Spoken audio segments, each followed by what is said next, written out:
Hello, everyone. Hope you're all doing well wherever you are. Jack Colonel, good morning or maybe good evening in UK. This is now 1 p.m. here in Vancouver, 101 in fact, and I am on time. Stephen says, hello, Mehran. Hello, Stephen, 39 Los Angeles. Thank you for that. Jack, what happened to the protocol? Colonel, give it to us. Stephen says, I work every Friday but off Saturdays. So that's when I can really listen to the live chat. Always good to hear from you. I'm studying at the moment, so I might have to watch when you upload this. No problem. Glad that you could join us. Leave us this message of kind key energy, and we can all use that every day, especially these days. Linda says, you are alive. I thought so when I got up this morning. I said, I am alive. And that's a blessing. And Linda says, you're live. Oh, it says, yay, you're live. Oh, it's, yeah, good. All right. Feather in my cap. As opposed to the opposite. Yes, that's right. And female, 59, Ontario. Hello, Linda. Good to see you here. A fellow Canadian. And what else? We have Gatto says, hello, Mr. Mehran, male 33 Italy. Como stai? Buongiorno. It's buongiorno here, but probably buonasera over there, huh? Let's see who else we have here.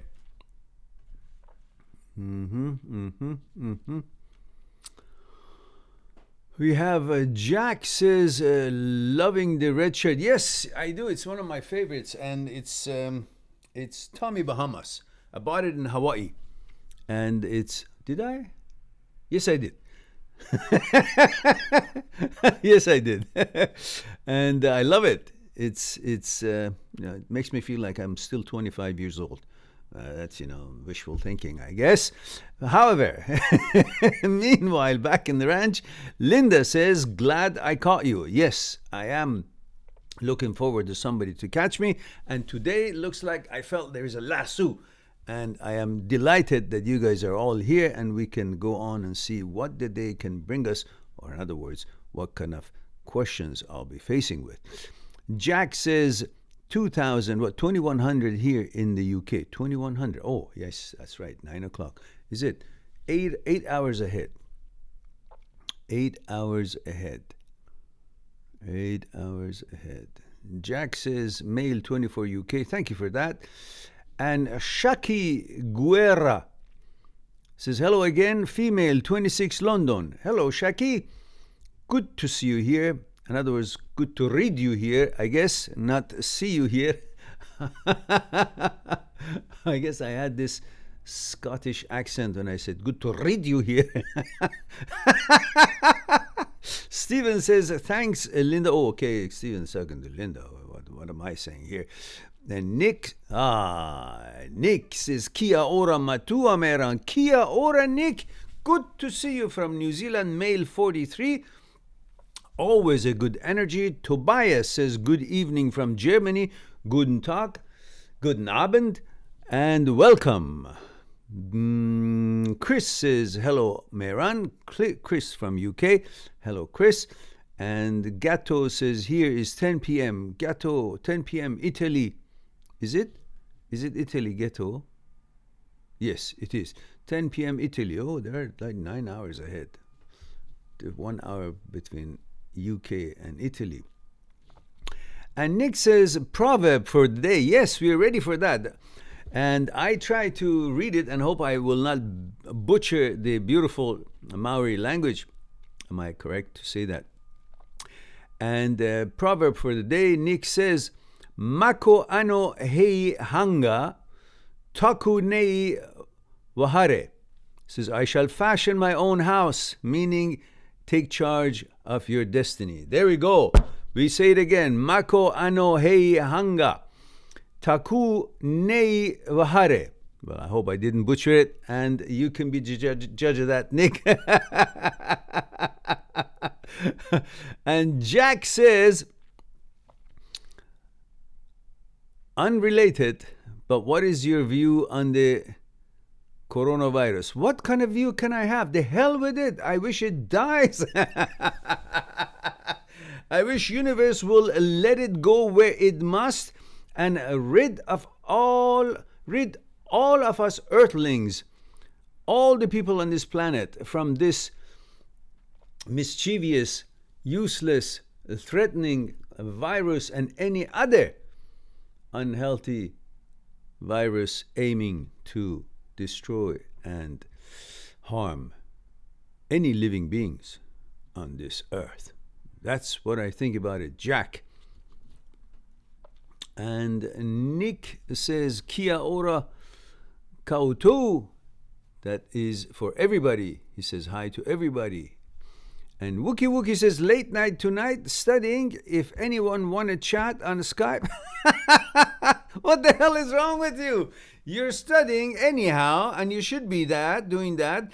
And you're here, which we're chatting with you, and yet you're still asking for another chat on Skype. What's going on in your mind? Nikki says, he ataahua matua. It says beautiful. Well, thank you. Thank you very much. I wish I could know the language so I could at least enjoy the spirit of it.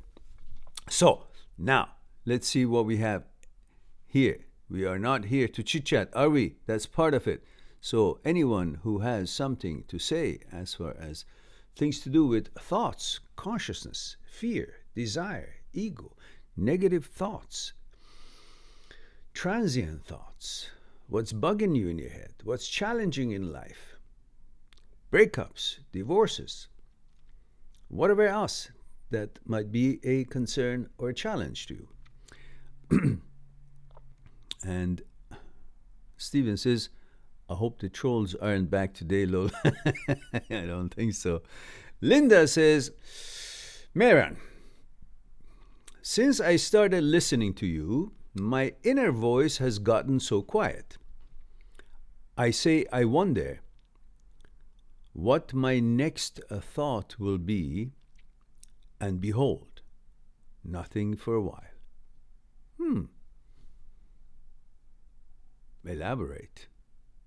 Although it's positive, and I thank you for the kind words, and delighted to hear that you feel comfortable in your mind and you're not running away with any suggestion that comes to your mind, and you're creating freedom of thoughts in your mind, whether it is transient thoughts, negative thoughts, or thoughts about the exes or the breakups or what ifs and all that.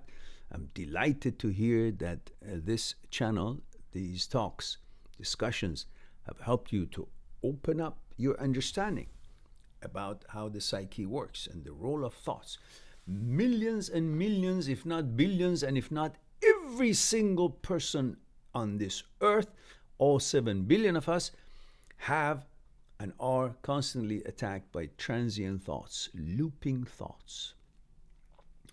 And the reason we follow it and allow it to manifest itself is not because it's something that we created. We didn't. We had no idea, and we still have no idea why it shows up every time that it shows up. So it has nothing to do with you when a transient thoughts or negative thoughts or looping thoughts or an if thoughts or a question of some kind, a suggestion of kind shows up in your head. That's got nothing to do with you. This is not a thought that you instigated thinking about it to produce, create, or solve something that you wish to do in order to pursue your goals. It is of different caliber. It's called transient thoughts. And these thoughts, when they appear, they have nothing to do with you. They have nothing to do with the questions that it poses. Nothing to do with how good you are, how bad you are. Nothing to do with your sexuality, with your gender.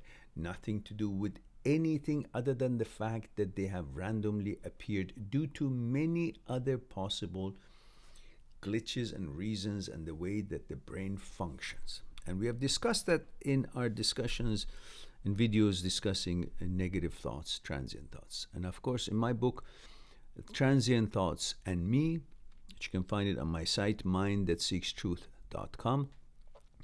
Lots of discussion on that, many chapters we've discussed different angles of it. One thing that you have to realize and remember forever, when thoughts appear in your head, that's a job of the mind. That's why it's there. It's a thought-producing mechanism. And it is on autopilot. It has got nothing to do with you. Yes, you also can go in and use it, but it's not just exclusively for you, that ability of creating thought. It's creating thoughts all over. It's like a manufacturing plant that is going 24/7. Whether you give it something to produce or not, the machines work. And sometimes in the machines that's supposed to receive good material, good ingredients, proper pieces, and design pieces to go into the machine and be assembled and properly come out to be a product as designed. While these machinery is working, some garbage and shit and things like that that are not the material meant to go in there happen to find their way in there. And they're also going to be put together and something going to be made out of them. It's completely, totally different than what was designed if it was you purposely trying to produce something. Thoughts are the same. The mechanical system, the manufacturing plant for making thoughts, the material process as a function of brain is there. Now, what gets into it also goes in there, process, and comes out as a thought. And most often, about over 70,000 different thoughts that comes to our mind, they're just bullshit. They're just negative thoughts, attacking thoughts, fearful thoughts, things to do with your gender, questioning your sexuality, questioning every goddamn thing that is there has got nothing to do with you and you have no questions about it. But it does suggest, because that's the job of the mind, manufacturing thoughts.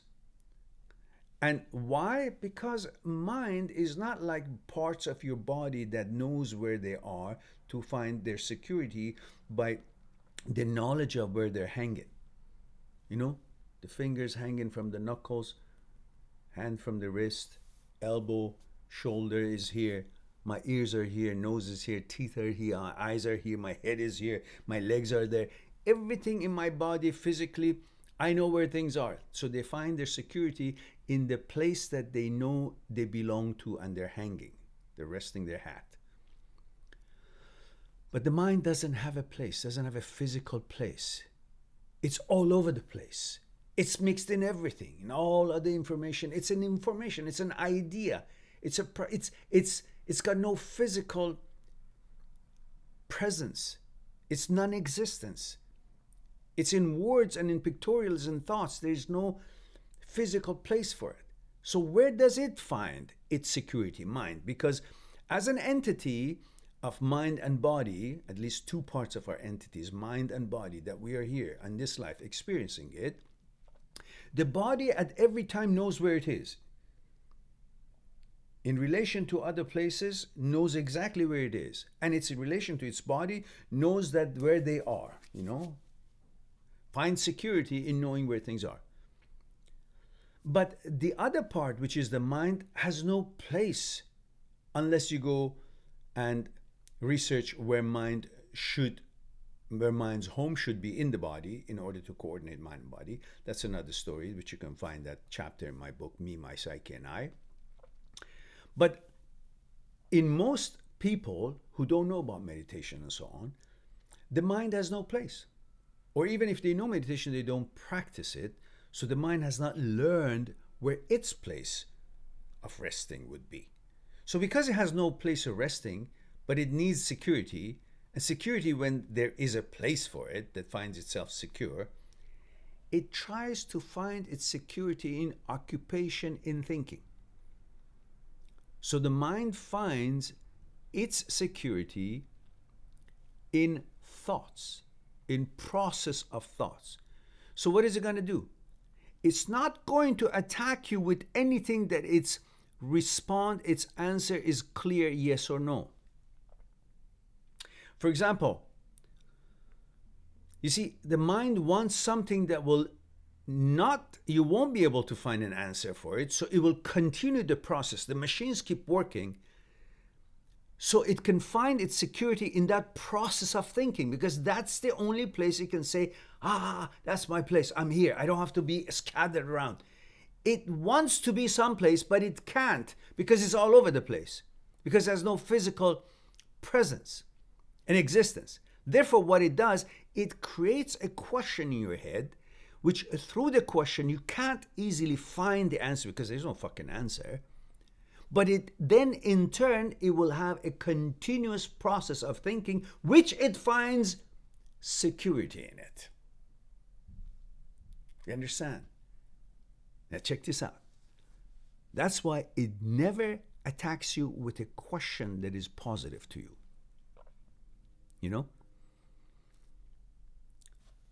Different people, different gender, different sexuality, different interests and whatnot. But to each particular person, regardless of what they are, one thing is negative, the other thing is positive to different people. One thing is negative to you and unwanted and disgusting, but that same thing to somebody else could be just fine. But still the mind attacks you each opposite of whatever it is that you are. In other words, let's say you will never find your mind trying to bring a suggestion to your mind, to you, something positive, that, oh, you're so smart. It gives you the idea that you're so dumb and stupid, because then you got to go fight. You got to go prove to it that it's not. There's a process of thinking, process of conjuring, figuring it out, talking about it, debating it, because that's where it, in the process of thinking, it finds security. Have you ever been attacked by your thought about anything? Your gender, your sexuality, something that you like, something that you are like. Have you ever heard your thoughts as, oh, you're so handsome, or you're so pretty? No? You always think, oh, I'm not so pretty. Oh, I look ugly. Everything negative. Or if you're heterosexual, a thought can come to your mind that, oh, you're gay.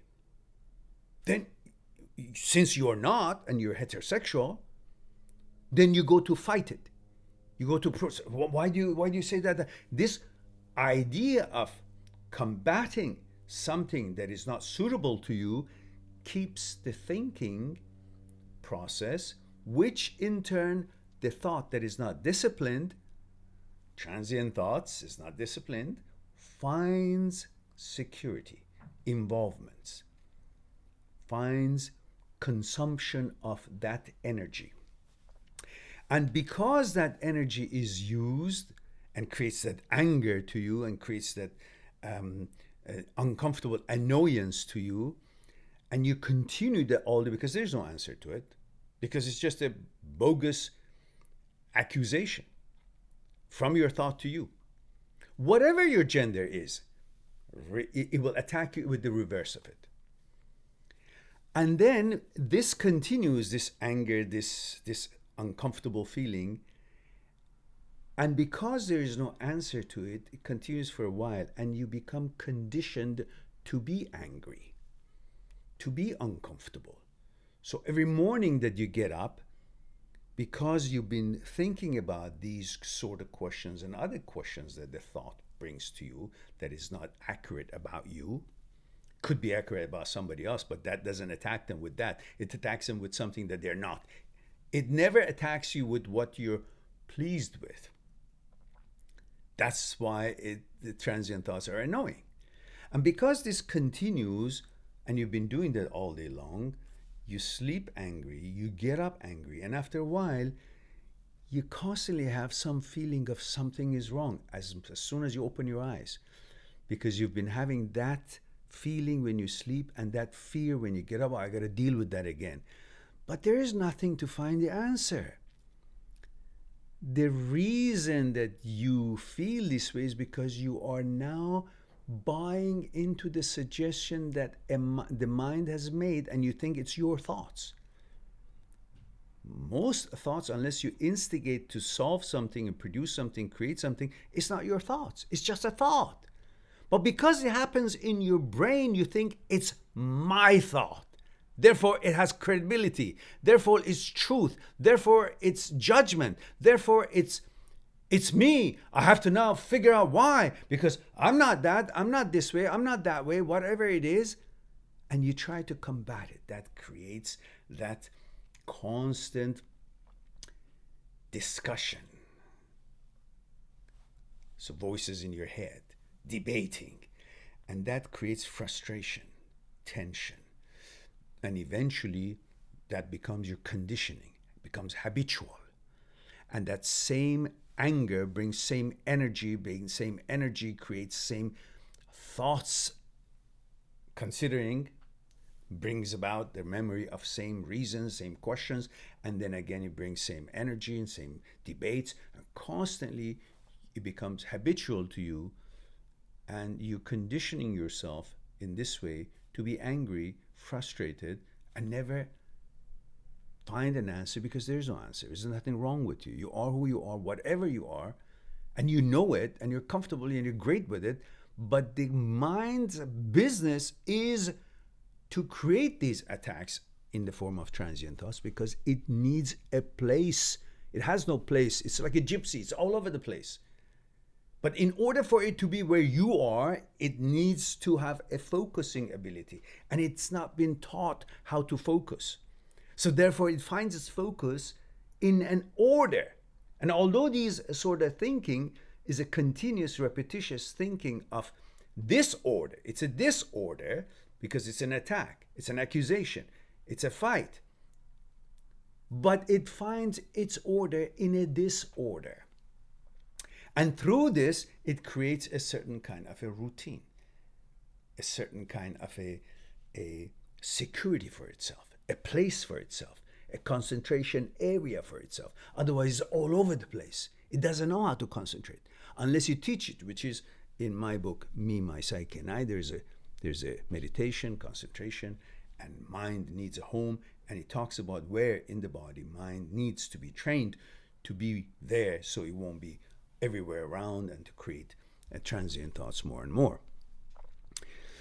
So for you to remedy this is to have to understand, you have to understand thoughts are not facts.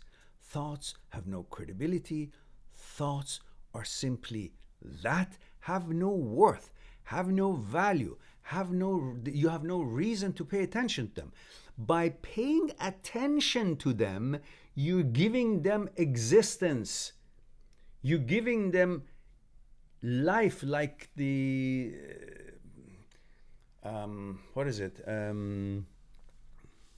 holosuite in Star Trek, when nothing is actually having physical existence, but then it's created by the program. So things that don't exist seem to that they're existing. So by paying attention to these thoughts, you give them existence, you give them life. Because if you don't pay attention to something that is passing by you, you will not notice it, and you will not have a presence to occupy your judgment or mentality or thinking or consideration. Therefore, they will not exist for you. If you're in a museum, as long as you're looking at that Mona Lisa picture, painting, well, it exists, but when you turn around, you can't see it. Thoughts the same. If you ignore them, knowing that they have no importance whatsoever, they will not exist. They will not come to life. They will not occupy your mind. They will not go on, the voices in your head, and you will not be engaged in a debate with them. But when you actually believe them, pay attention, or the question that is posed, you take it seriously as if it's credible, and you try to refute it or reason with it or converse with it and figure out and so on and give it attention, then it becomes a question and it starts living. It will find a life. And that is the job, that is the purpose of thought. It doesn't exist, but it wants to exist. Therefore, it creates these havoc in you. So through the process of involvement, it can be mattered. And it could feel that is now living, existing, which turns your living into non-existence of thought, into useless way of spending your energy. And that is what you should stay away from it. By what? By focusing on the presence. Always focus on the now. The now is the only place that reality, actuality, and life, and accuracy, and truth exist. Now, the now. What you're doing. The efforts that you're making. Living the now is in the efforts. If you're running, that's the now. If you're not running and you ran, that's not the now. What you're standing, that's the now. All the efforts is in the now. When I'm talking, this is the now. I can change my words right now. But when I say it, utter it, it's not there anymore. Yet, we know all these things in practice in life. However, when a thought comes to our head, we think something that really doesn't exist is an idea and suggestion, is a word, we suddenly believe it. We're so gullible. By what? By a mere thought. Which is not even a thought that we instigated it. But we believe it just because it showed up in the screen of our brain. And instead of understanding that we have this ability of turning any pictorial, any suggestion, any words into picture in our screen like the TV does with all the stations around the world, it has the capability of receiving all these pictorials and putting it on the screen.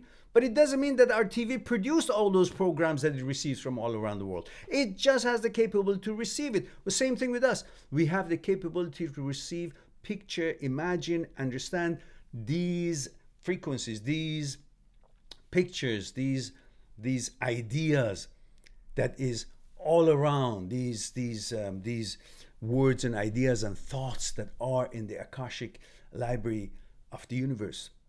Is floating around information in any shape or form that we heard somewhere, somehow. Books, television, newspaper, news, whatever. Here and there, we saw it in the street. All of that are in our library. And just because we haven't, that doesn't mean they're our thoughts. They're just there.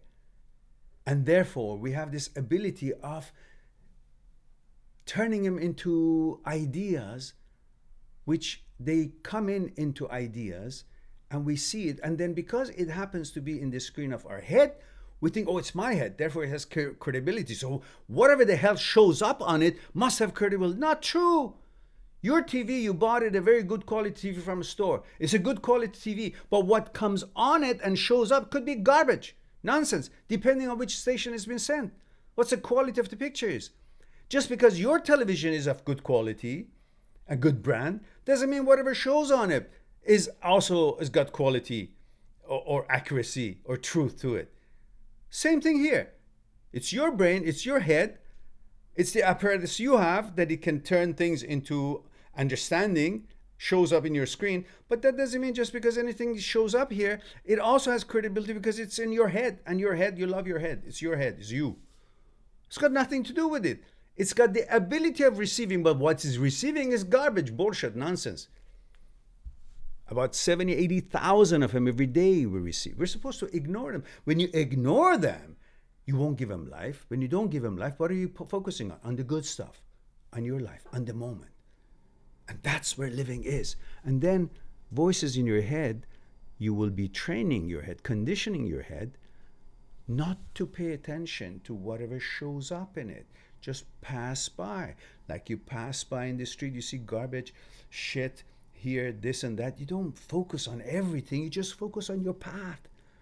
That's why you ignore and you don't even remember what was on the road because you were focused on your road because they are inconsequential to you. And all these thoughts are also inconsequential. But when you give it importance and start negotiating with it, then they become like as if they are. But they're not. They never were. They're no different than the biological process that you have. You eat something, you turn it into energy, and the refuse of it, the things that is not useful, you go out in the toilet and shit it out and then flush it. You know about that. You know how to do that. But you haven't understood that the brain has the same system. It creates certain things that you instigate and you need to calculate. and lots of other things that is just there comes in. It's also a refuse of this process of material process that you use for your daily life. There's a refuse of it too, and those refuse are transient thoughts. And just like that toilet thing, the biological thing, you're also supposed to know how to shed those out, dispose of those refuse. But you don't. Anything shows up here, so, oh yeah, it must mean something. No, it doesn't. Just like our biological system has a way to get rid of the refuse, the brain also has refuse, and these transient thoughts are that. Don't give them any. After a while, when you learn about thoughts, don't need your attention. Their different qualities and transient thoughts needs to be disposed of, not paid attention to. Then after a while, no matter what thought shows up, you don't even notice them, because you simply say, yeah, okay, yeah, that picture, that disgusting image, or whatever it is, that suggestion, that idea that is not me, it's nothing to do with me.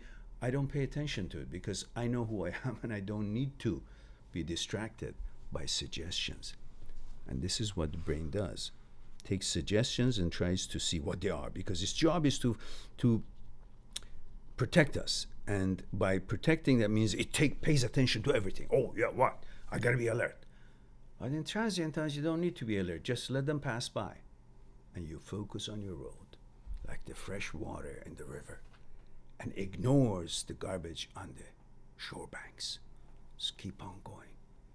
And when you ignore it, the sounds in your head stops. The ideas are not processed anymore. And after a while, you'll be conditioned to live that way, peaceful. All right, hope that is helpful to people who have been facing with that sort of thing. And we go on to, we don't go on actually, we have some tea.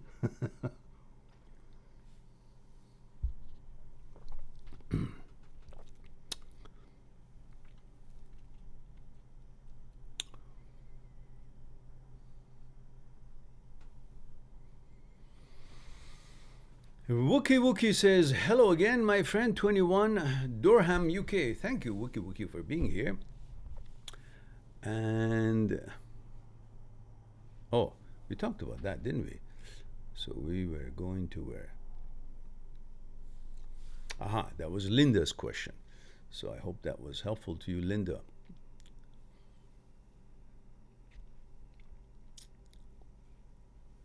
MBP, hello. Muganda from Kenya. Hello, Muganda. Thanks for being here. Steven says, as soon as I pass these exams, I can't wait to read your books because I know they'll be very helpful. Oh, glad to hear that. Steven, I think you have all the books, Steven, don't you?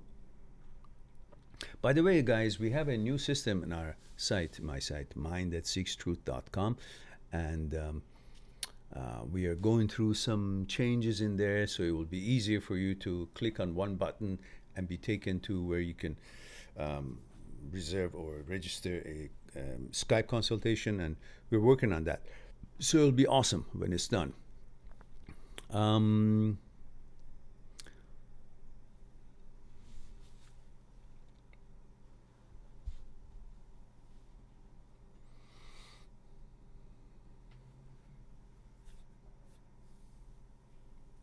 Linda says, I just am not attaching to every thought I have as my own. It's great. Yeah, that's right. Because no thought, really, of that sort is your own. They have nothing to do with you. Chris says, hello again, Mehran. Male 23, Boston. Hello, Chris. Good to see you, dear. Nicole says, hello from Romania. Hello, Nicole.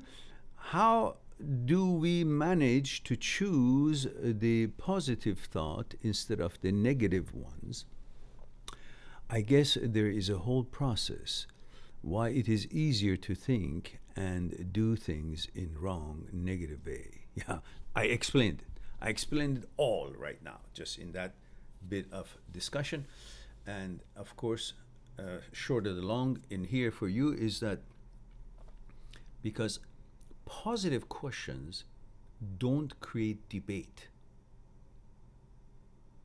Like if you're heterosexual and says you're heterosexual, say yes. But if you're heterosexual and the thought comes to your mind that you're homosexual, then You try to combat it. Then process of thinking. That's what thought wants because it has no place. And through these debate, it finds a place to be engaging. If you're beautiful, thought doesn't say, "Oh, you're pretty." So okay, thanks. That's not. But when you're beautiful and thought says, "Oh, you don't look good," then you have to now defend yourself because your brain is set to defend you. All right.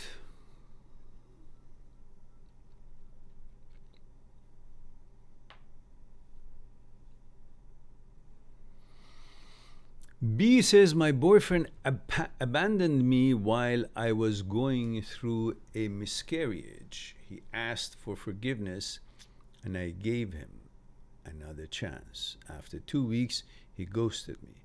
I feel so stupid. I'm 29 and he's 24. No, don't feel stupid. He was feeling guilty and he had some conscience, I guess, and he was feeling that he needs to be on your good side in the eyes of his creator or his belief, whatever it is that he has created, that thinks that is judging him outside of himself. He wanted to not have a bad reputation. So he apologized or asked you and all that in order to get over that part that he wasn't helpful when you were going through the miscarriage.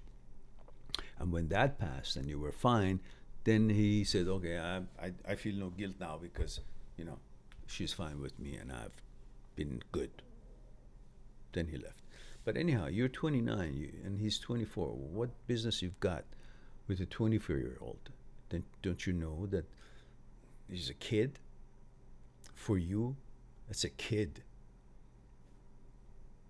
Maybe for a 23-year-old or 21-year-old, he's kind of the match. But what business do you have to choose that? Don't you respect yourself? You've got to find somebody who's to your liking, in your caliber, in your age group, and someone who's mature enough to be able to understand you, appreciate where you are in life, and then you can build something on that. But expecting some, I don't know, fourth grader to do a math of an eighth grader, well, it won't work.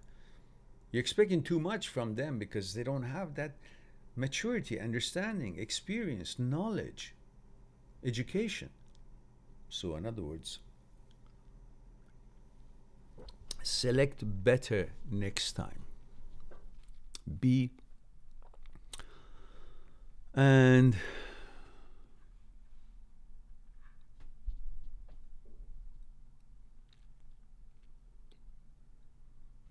Chris says, going on a rant again. What is that? Who's going on a rant, Chris? Jeffrey says, hi, Mehran, how you doing? Thank you, Jeffrey. Good to see you here. Mr. Bombastic says, hi, everyone. I was in a fake relationship with a girl for more than a year. I feel I wasted time and energy. I'm exhausted and sad. Yes, Mr. Bombastic. Remember the protocol, your gender, age, and where you're tuning in from. And that would help us. And if it was a fake relationship, then did you know it then and you continued, or you kind of came to this conclusion later on?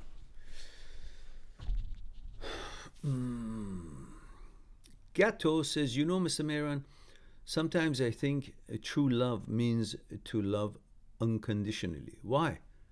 Why should you love anyone unconditionally? Why? It's not them that you love unconditionally. It is your desire that you've been infatuated with and you're trying to comply with. The desire has become your master and you're in love with your desire. That's why anything that is going to give the pleasure to the desire that it seeks and fulfills the desire, you consider it extraordinary value. But that's not the real value of that thing. Is the fact that you desire it that gives that thing the value that you are giving it. So there is no reason you should have unconditional love. Why? what is this unconditional love comes from. Why? Because we've been brainwashed since thousands of years ago and since childhood in our genes and in our real physical life to be obedient. So others can control us, take advantage from us. No, thou must obey me unconditional, down, and kill yourself. What the hell is that? The selfishness of a human being, egoistic behavior, narcissistic behavior throughout the history, the kings and everything else and so on, different times and eras in life. In the past, 1,000 years ago, 500, I don't know, whenever it was, expectations of others were to the point, under the name of religions and under the name of loyalty and under the name of everything else, out of fear, out of misery and whatnot, benefits that they could receive, they would comply to that kind of a request, which was aimed to control people. And that has still coming with you, love me unconditionally. Because if you love me unconditionally, no matter whatever the shit I do, then I feel whole, I feel worthy. Once you find your worthiness in your accomplishments and services to the humanity, or being decent and righteous in the world and affect the society, live in positively. Why not in that way you find your worth and value? Instead, you want somebody else to sacrifice their life and their time and their efforts and energy so you can feel good about yourself. Or vice versa. You want to do that for somebody else to feel good about yourself, that I am so faithful and so unconditional. Shut up my head and I'll be unconditionally in love with you. Why? That's the question. Gato says, that's why I think I should have stayed by my ex even if she didn't love me anymore. No, no, not at all. And Gato says, by seeing her together with other men and being cold towards me made me suffer too much. Because again, you are in love with your desire. It is you who love. And that's correct, but not to the point that it would use you and control you to give yourself unconditionally to someone else. It is your desire that you're infatuated with, that bamboozled you, that you follow. In fact, it is you who loves you, but in this case, through the fragment of you, the desire. To fulfill your desire, you're willing to do anything. It's not really for her that you're willing to do anything, because being with her fulfills your desire with pleasure. And that's what you really want. If you look at it that way, you really don't necessarily care about her, but you care about the pleasure you get by being with her. So it's kind of tricky not to see it or to see it.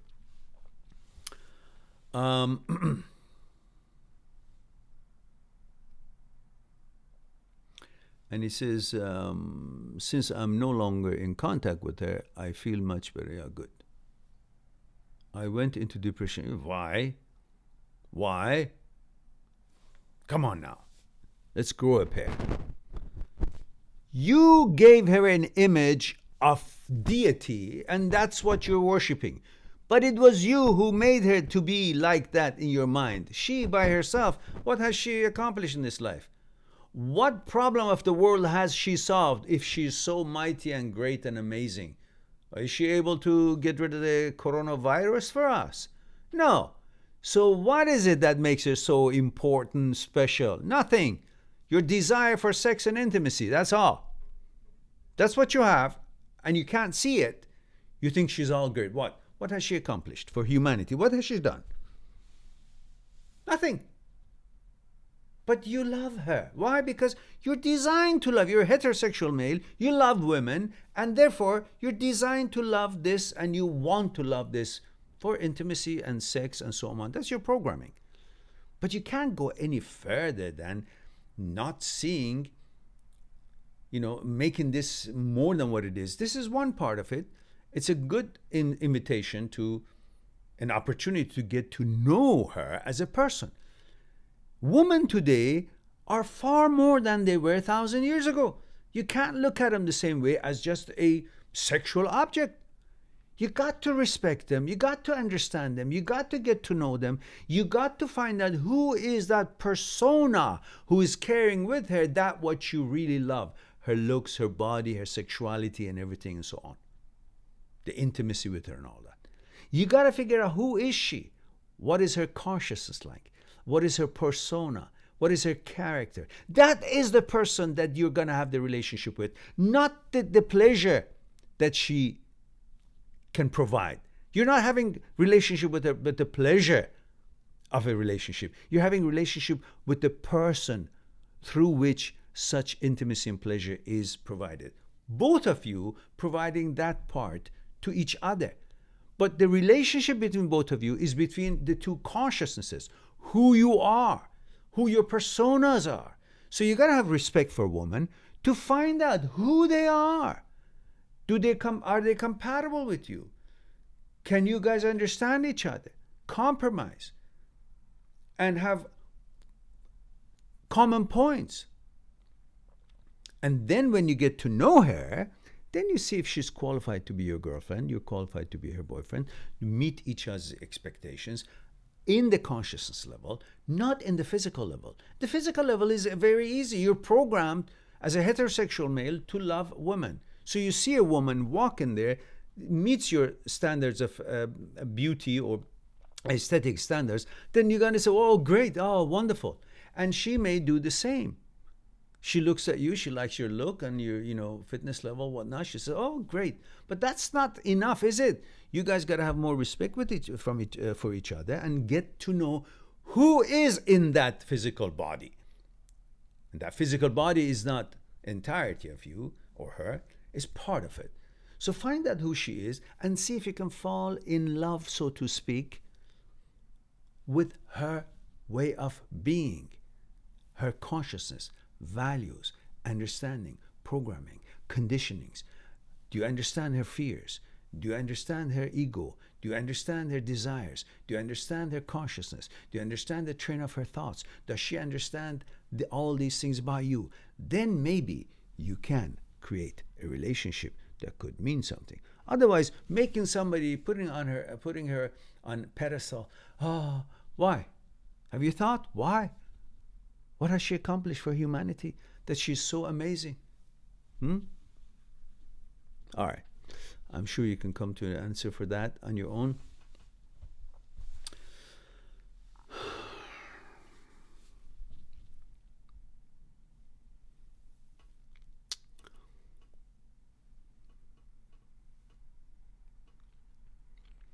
Jeffrey says, how can I stop looking my ex up on social media?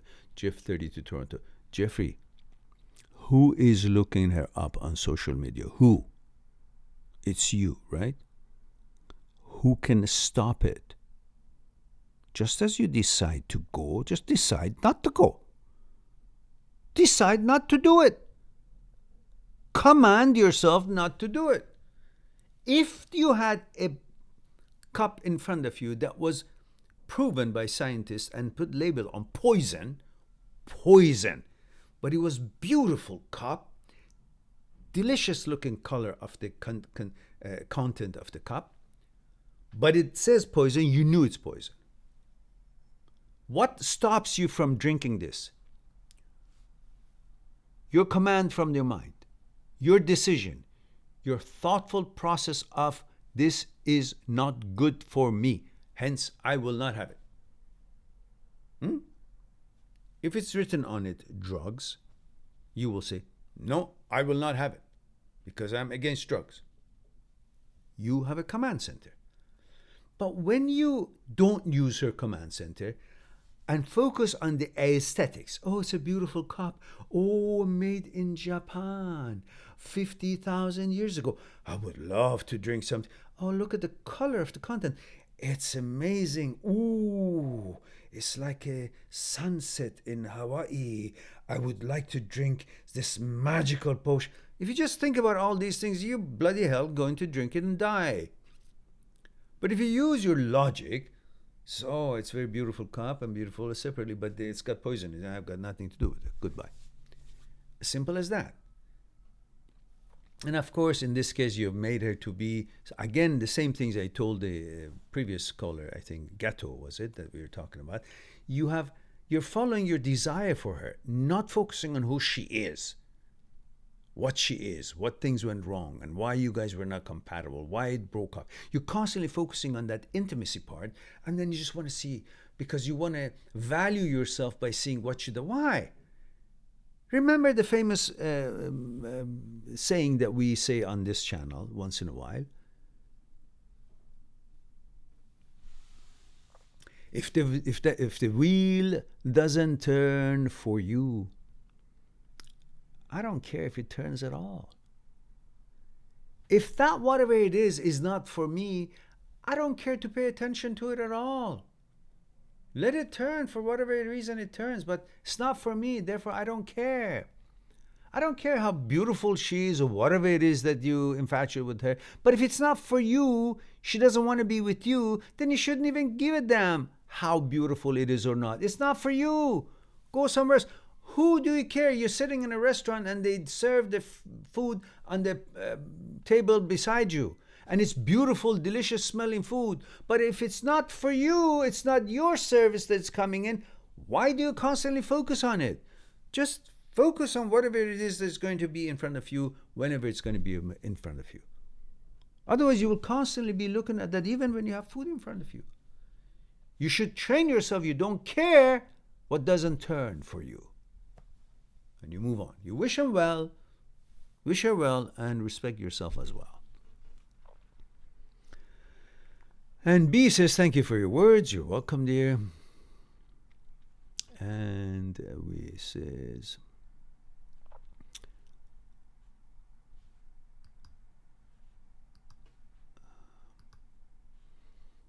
Nick says, don't forget to like this video, subscribe, guys and gals.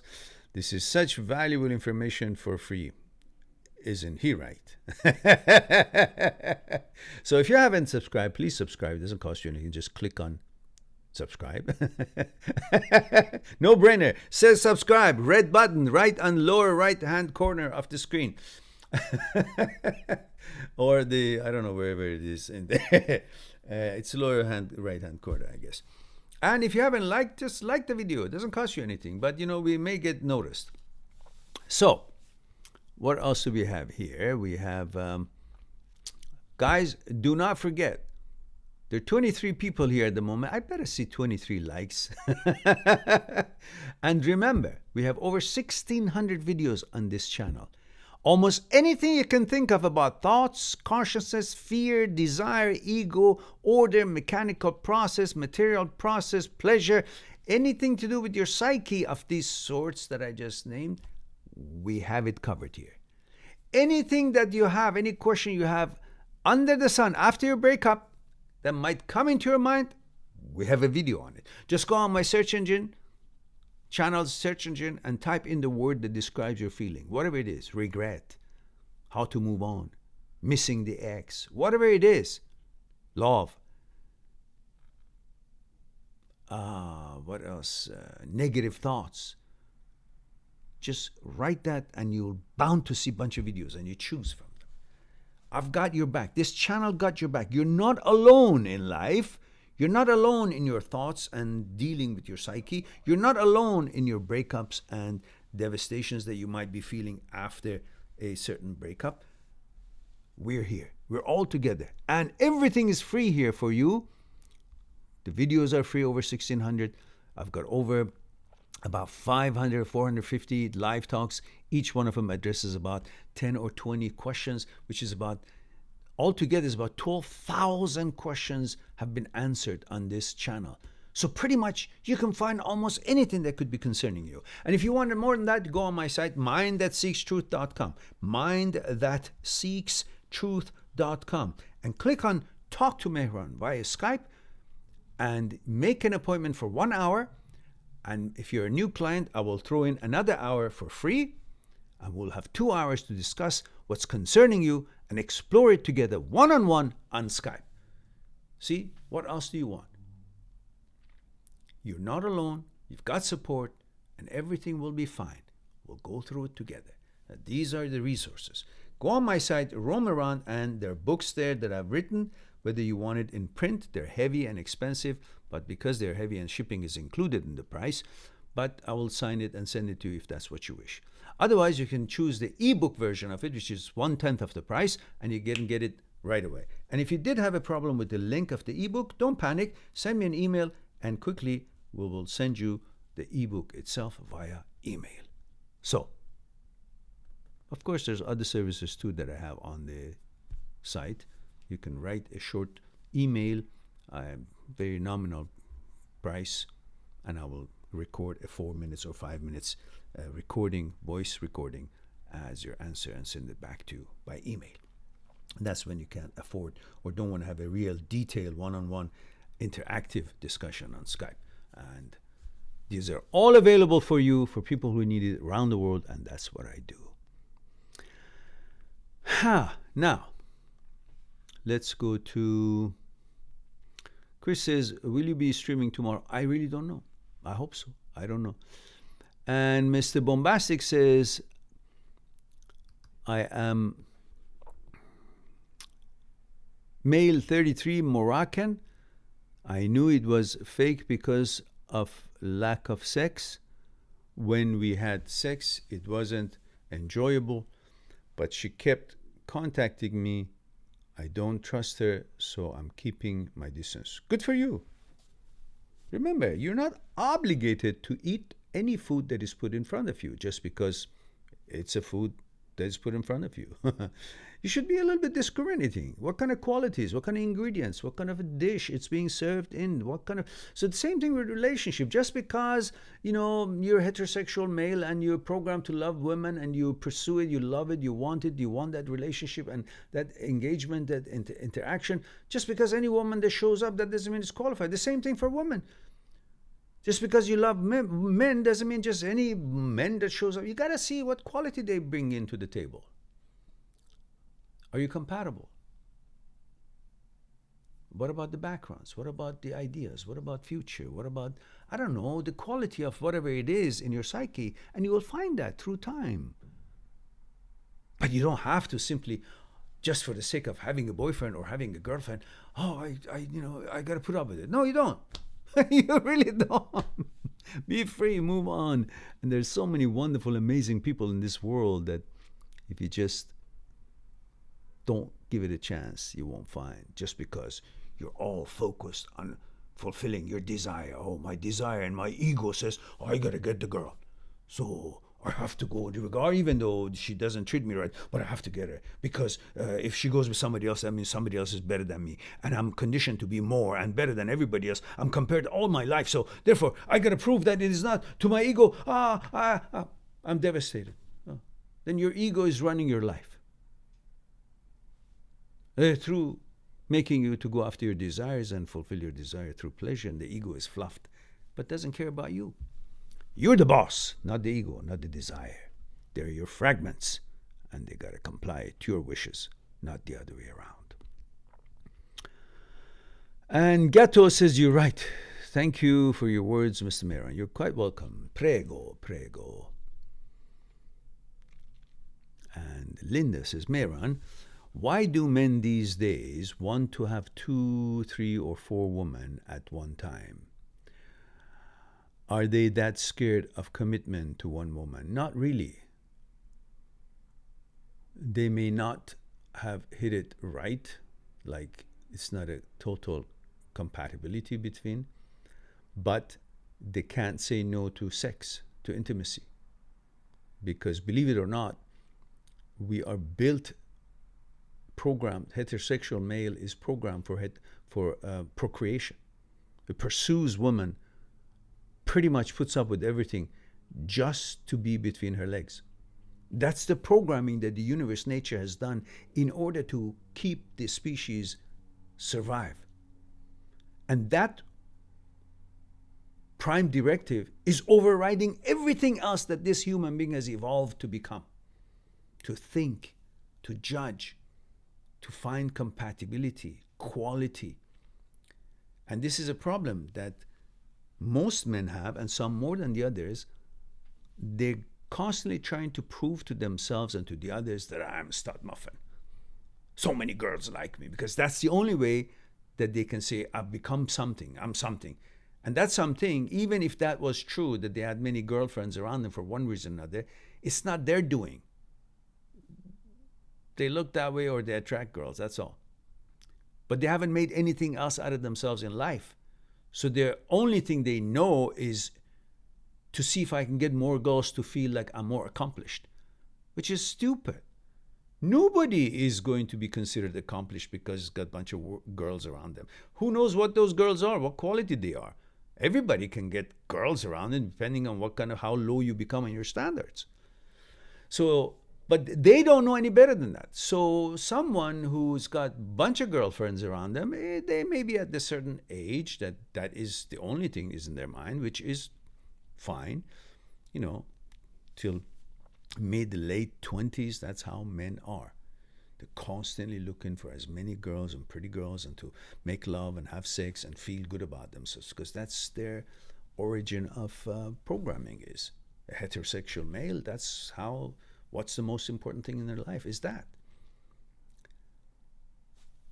But at a certain time, they grow up and they understand what kind of a girl they want, because they understand what kind of person they themselves are. And until late 20s, nobody pretty much knows who they are. Girls know themselves a little bit earlier, maybe 26.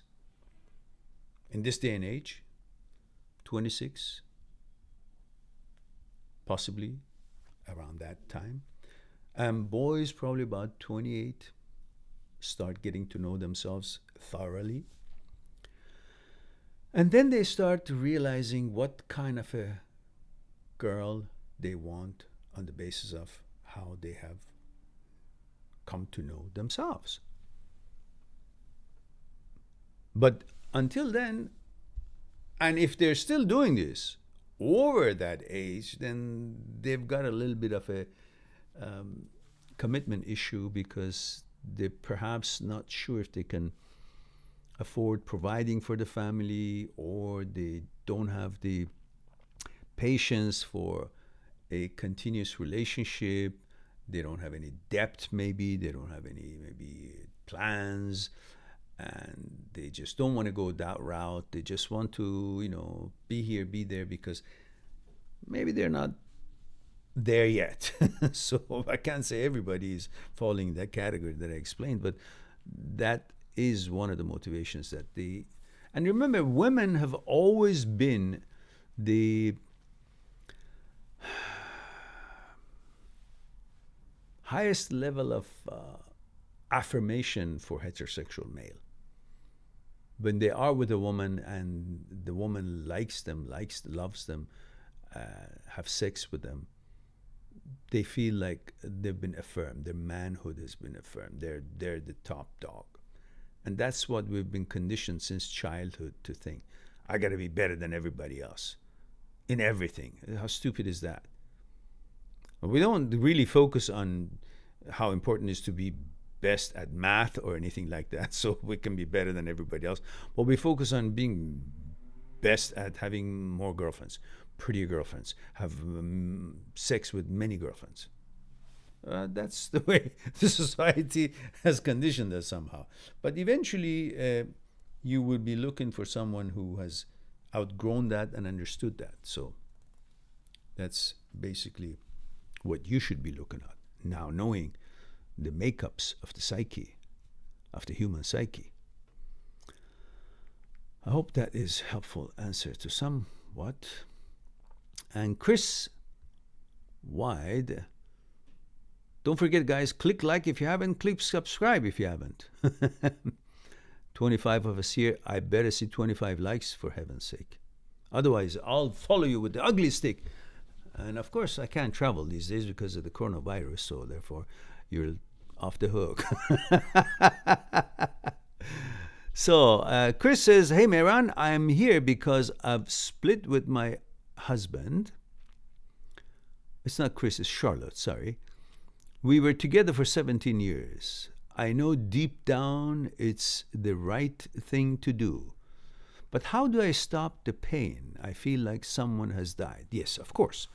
Divorce, as scientists have come up with, is pretty much like death. It's like somebody has died, like lost a member of family. The effect of it on your nervous system is pretty much the same as that. And that has lots of facets and angles. But the main reason for such a devastating pain, of course, has a lot to do with who initiated it. I'm not sure if you did or he did or both of you collectively decided or not. But nevertheless, for both of you, whether you initiated it or not, the big part of pain comes not from the absence of the person, your partner, it's himself or herself. It comes from the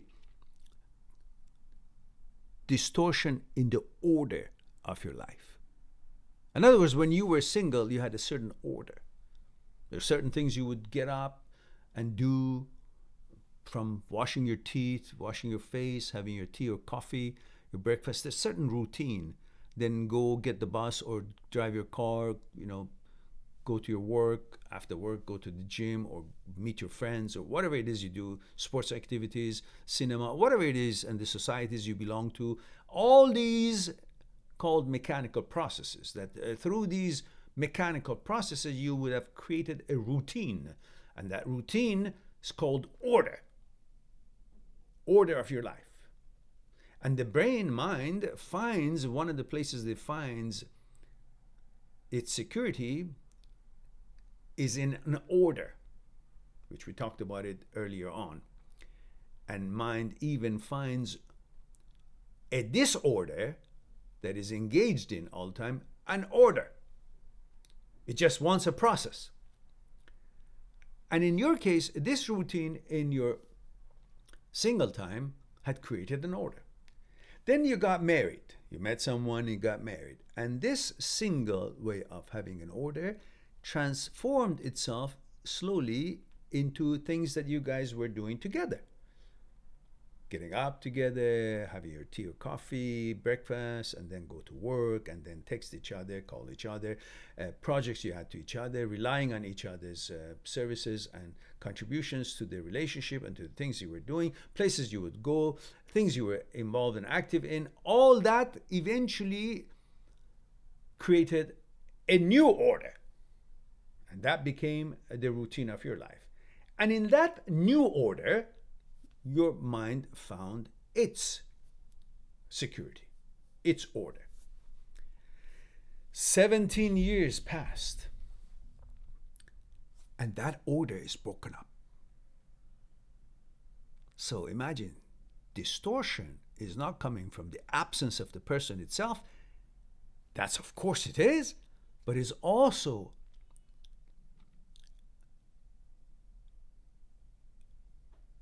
enforced or enlarged by the distortion in the order. The order is broken up. So not just that the routine that you were used to, habitual, your habits, is now uncomfortable because you're not able to do it because you took two to tango. It took both of you to create that order. Also, not just the fact that you're not doing those things, also that you haven't replaced a new order. You haven't come to a new order yet, which that will take a while. So the person himself, the routine of things is broken, and so the order is broken, and therefore the mind doesn't have a place to settle. So it's missing the person, it's missing the routine, the order that you were used to, and the brain, the mind is confused because it's not settled. Now again, it's all over the place. It's not focused. It's not finding its rhythm and its order, its security in an order. There is no order. So until you create that new one, you may feel this way. I hope, Charlotte, that will help you out. And remind me, Charlotte, where you tuning in from and your age, if you will. I don't remember it if you did share that with us. All right.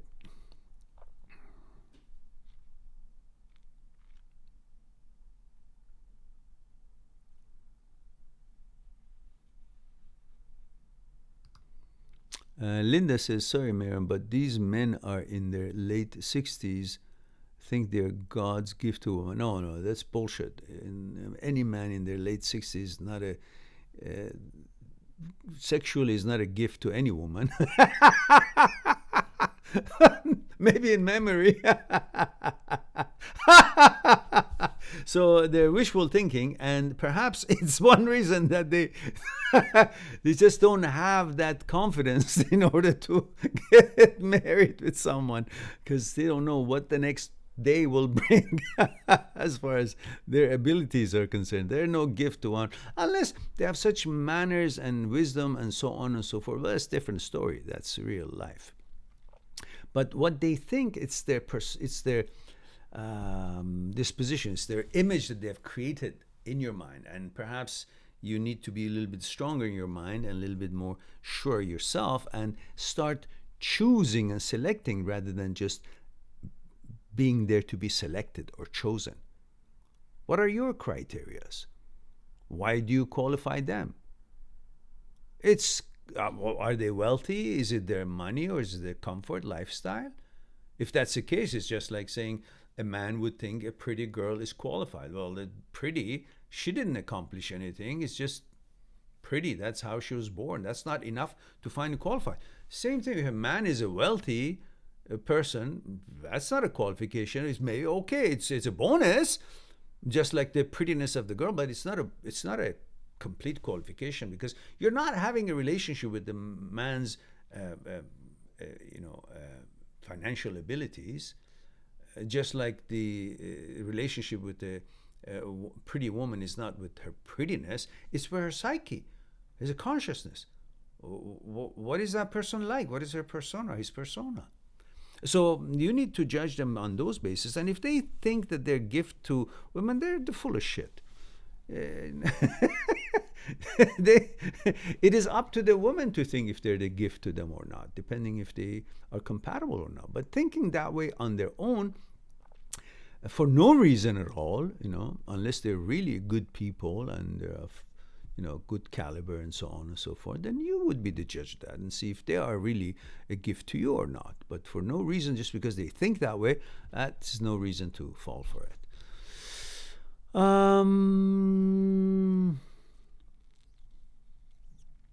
Charlotte says he did okay. I don't know what that means. I forgot. Okay. And Mr. E says, hi, how do I get in touch with you personally?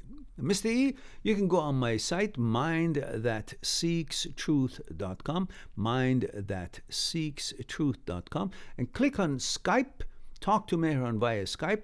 Make an appointment for an hour, and I will throw in 1 hour complimentary, so you'll have 2 hours in that one session. We can't break it up. That one session to explore what's concerning you thoroughly on an interactive one-on-one basis. And let me know your gender, age, and where you're tuning in from, so that'll tell me a little bit about you. And Chris Wright says, have a good day, everyone. Okay, Chris, thanks very much for me. There are 29 of us here, guys. Take a moment, click on like on the live stream, and click on subscribe if you haven't. And don't forget, we've got over 1,600 videos on this channel, plus another 11,000 questions that we have discussed on the live talks. We have a total of over 12,000 topics and questions and of discussion, which everything is free here on this channel for you. And if you want more, you can go on my channel, on my site, mindthatseekstruth.com, and click on Talk to Me via Skype, and we will chat on what's concerning you, explore it together one-on-one on Skype. And of course, my books are there. You can take a look, click on the button and read a sample chapter and take a look at the table of contents. And the email system is also available for a nominal fee. You can send your questions and I will record an answer 4 or 5 minutes or 6 minutes and send it back to you. But it shouldn't be a long question. It should be reasonably, maybe half a page would be fine. Ross says, hi Mehran, 31 UK. I got stood up for a date last night. Oh, that's not good. People constantly treat me like shit, including women and work colleagues. Makes me so down. What do I do? Do not need them. Unwant them. Do not expect them to like you. Do not expect them to pay attention to you. You pay attention to your life. You pay attention to your work. You pay attention to the things you like to do. When you're in that mode, you'll be happy. When you're happy, you will exude this certain kind of energy that attracts others and makes them want to be friend with you because you don't need them. Once you show that you really need this and that, so forth, their friendship, their attention, their whatever, that's when people say, well, there's nothing in it here for me, because they want attention themselves. So focus on your life, build your life, and have confidence by not needing people that much, unless they really prove to be good friends. Then you guys can interact on balanced ways. But stop needing and wanting things to feel good about yourself. Feel good about yourself for the basic reasons of life. The fact that you open your eyes in the morning, say, you breathe. I breathe. I can breathe. Oh, I've got something to drink. Oh, wonderful tea. Something to eat. A place to sleep. These are all enough for me. I'm healthy, thank God, reasonably. And then you see, that's enough for me to be happy. I'm happy now. But if you look for reasons, I gotta have a girlfriend, I gotta have money, I gotta have this house, I gotta have many friends, I gotta pay attention to be happy, then you're making your happiness conditional. Then you're miserable. Then you try to be happy through some relationship or some date or somebody else or friends. Instead of wanting to be happy through other things, be happy first and then choose other things based on their qualifications and your mood. I hope that is helpful to you. B says, how can I get my life together? I feel out of control. Oh, well, that's a big question, a small package. I don't think we'll have enough time. I think that is a personal discussion that we can have. By all means, go on my site, mind@6truth.com, make an appointment on Skype, and we'll chat on it one-on-one and nitty-gritties of your concern. And Linda says, you make me laugh. Yes, I know. I sometimes do that on myself too. And that's the problem, isn't it? Charlotte says, thank you, Mehran. 33, Scotland. Scotland!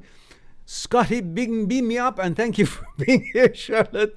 I love Scottish women. I love all women. And they're amazing. Women are amazing. And she says, thank you, Mehran. 33, Scotland, UK. He ended it. He ended it. All right. That is why you're feeling the way you're feeling, a little bit more than you should. It was a shock because he ended it. Is it right to feel like I want him more? Yes, of course. Yeah. Because when you are going to a restaurant and ordering, I don't know, barbecue chicken is their specialty, let's say, and they only have one left, and you really are hoping for, because until your turn comes, and then when you're close there's one left when you're just close on your line, and you really now wanting more because now it's more scarce, more limited, yeah? Until to the point that just a couple of person in front of you, they take the last one. And now you want that. Now you're going to try to find which other restaurant in town has barbecue chicken. You were okay with it, but while waiting for it and going through the process of it and then finding it suddenly not available because other people also were interested. Now the idea that other people wanted it made the barbecue chicken even more desirable to you, because now it wasn't you who only wanted it, other people also wanted. That meant it must be really something good that you've chosen. Now the fact that he ended it and you think, oh well, it was something that I was kind of okay with it, but now that it's decided, no, I'm too good for you, that means, oh, it must be good for me, then therefore I want it more because now I'm convinced it's good for me. But no, how could it be good for you when it is left? If this wheel doesn't turn for me, I don't care if it turns at all. Don't forget this. Don't forget this. Things are only valuable if they are for you. If they are not, that's a deal breaker. That's a disqualifier. I don't want a woman who doesn't want me, because the first prerequisites for me to want to be in a relationship with a woman is that if the woman also wants me. And then I'm appreciated. Otherwise, if you keep offering yourself to someone for no reason, for nothing, nothing to gain or be, reciprocated for, they think it worth nothing. Because when you give something to someone for free, they think that is what it's worth. Free, nothing. And so, have respect for yourself, Charlotte.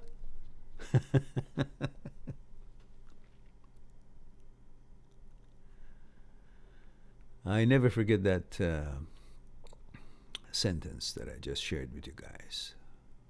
That's a long time ago when I was very young. My father told me that. And it's true in everything. Keep it hanging on your ears. If this wheel doesn't turn for me, I don't care if it turns at all. And if it does, then I'll help it turn. Erica says, hello everyone.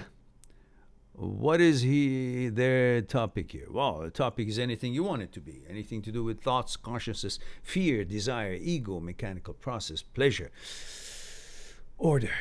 Things to do with the psyche. And then we use all that in order to resolve, understand, and move on forward from a breakup, divorces, emotional hardships, and understand why we act, feel, react the same way, the way that we do after a breakup.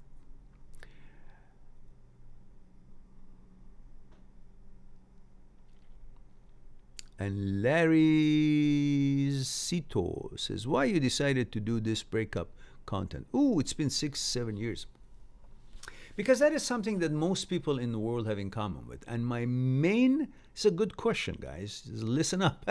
My main purpose was to share with you understanding of your psyche, to bring freedom of mind, freedom of thought, which through my studies and research through my life, through studies of Japanese ancient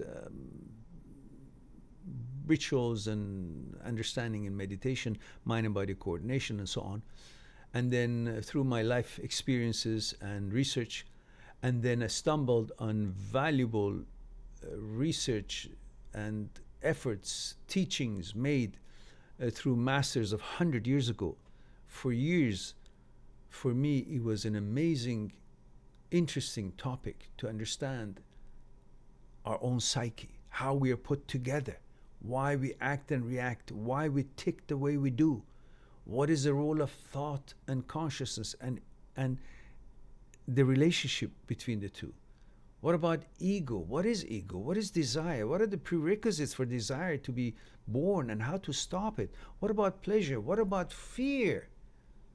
And what do they have all together with each other? And how can we become the mechanic of our own machine by understanding all this? And for me to share this with you all, which would have been maybe a boring topic, I decided to apply these and share it with you guys through helping you guys figure out your common problems, which has to do with your psyche, which can pretty much be integrated into these problems of breakups, divorces, emotional hardships, and the challenges that human psyche receives throughout our life. And in this way, I'm sharing really what I really set out to share, which is understanding the human psyche and freedom from thoughts, freedom from mind. That's why sometimes we go a little bit deeper, far deeper than breakup things, and I deviate it and bring you to the roots of the cause, roots of the matter, and then helps you to understand why you feel the way you do through that real, concrete way of understanding, not just surface discussions. All right. Rudy says, that sounds great. Thank you, Rudy. Mr. says, will do. Thanks, you're quite welcome. Erica Ross says, is your channel mostly on breakup? Is there any positive development? This is supposed to turn your negative development to positive. Just because we are addressing something that possibly is negative for people doesn't mean what we're doing is negative. What we're doing is actually positive. And yes, I just explained it for you, Erica, exactly the real motivation of having this channel, which I'm sure when I upload it and you can listen to it. Yeah, the whole channel is very positive, that's for sure. Rudy says, are you a psychologist, psychiatrist? No, I have no medical credentials. Let's make this clear. I'm not a doctor, I'm not a psychiatrist, I'm not a psychologist. I have no medical credentials. My research is based on my training in university in martial arts, meditation, mind and body coordination, understanding the relationship between us and the nature, our mind and body, and our energy with the energy of the universe, and going into that deep for the past, 45 years. And then later on, through pondering in life about things that were happening, experiences. And then later on in life, stumbling on the discussions and teachings of masters of 100 years ago about the mechanics of our psyche. Mr. Jiddu Krishnamurti, his teachings and discussions were rather heavy and detailed and elaborate, and psychologists around the world and quantum physics professors around the world would gather around him, travel the world, sit down with him to ask their questions from him, and he never read anyone else's book. He inwardly, through his life, researched his own psyche and came up with things that the psychologists would wanted to know. How I stumbled around it is that I started this channel long ago. Not that long ago, but long ago. At the time, my son was going through a breakup with his girlfriend, and we were having discussions. And he said, Dad, the discussions you make, it really makes sense. It helps me out. And he said, there must be many other young people around the world who could benefit from that. So, and I had gone through a divorce myself, and so I decided to share how I dealt with divorce and how I dealt with all these and how I think people could be helped through their breakups and so on, or such discussions. So I started the channel, and then through my research and so on, I helped someone from Germany, and he felt great after a short while of discussions and helping him through email. I think I wrote a response to emails, hundreds and hundreds around the world. I helped anybody who wrote me, and my fingers, I had the carpal tunnel syndrome, because I was keep answering it day or night. I felt urgency of helping these people. And one of these people who had a I think 8-year-old son, and the wife had left him, and he was from Germany, and he was devastated. And so we worked together, and he felt great and strong, and then I didn't hear from him. And about 2-3 months later, I got an email from him, and he said, I just wanted to say hello and give you a gift, because I think a man like you can do a lot with this. That gift was a link.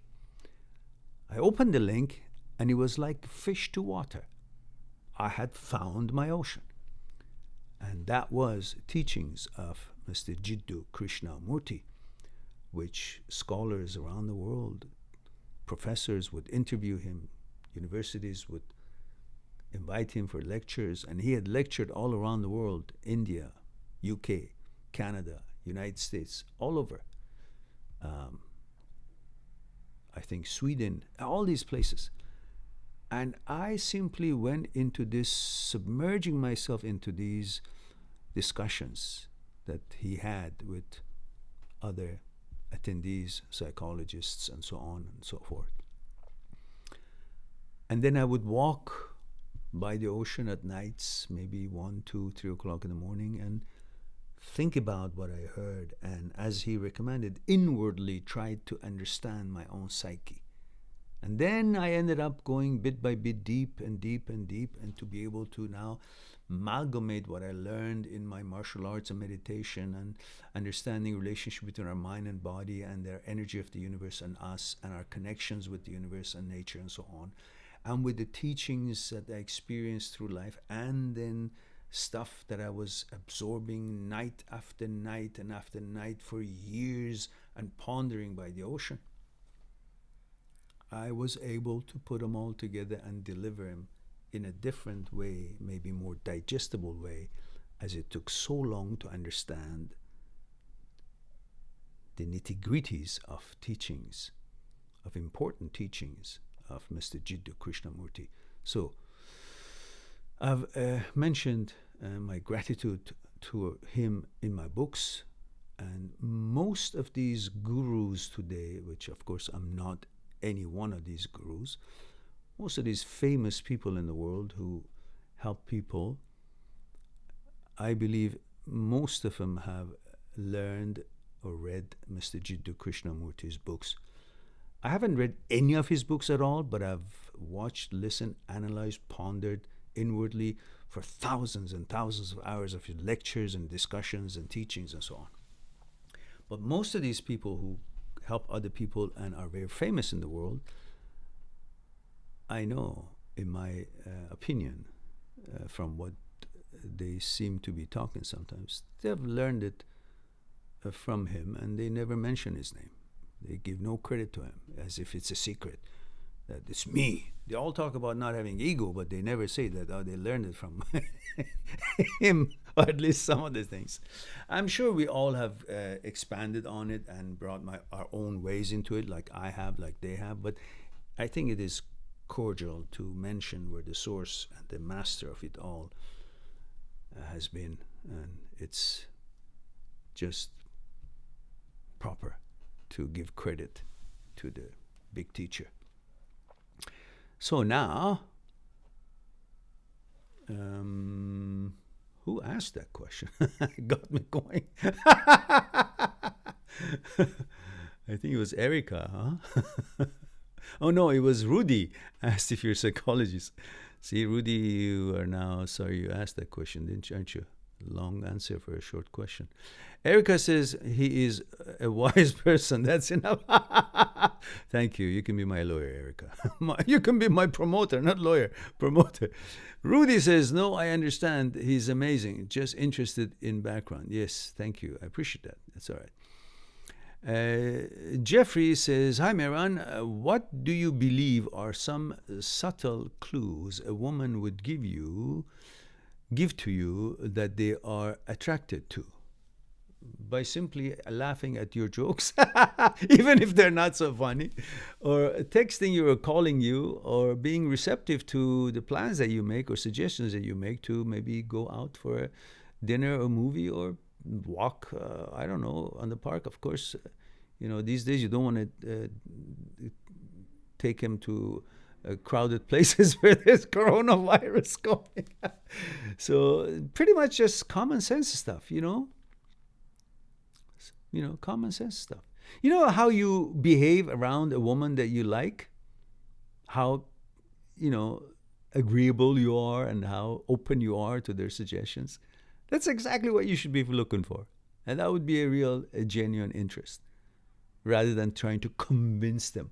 Oh, no, please, let's go to this place. It's a very nice place. I guarantee you, if it gets too much, they're playing hardball. That means the level of interest is like they want to be entertained and feel good about themselves, rather than they're interested to get to know you. Because then they wouldn't be so choosy about the place. They just want to get to know you. And that could be almost pretty much any decent place will do. So, Jeffrey says, not saying I'm a Casanova. No, I understand. Don't worry about that.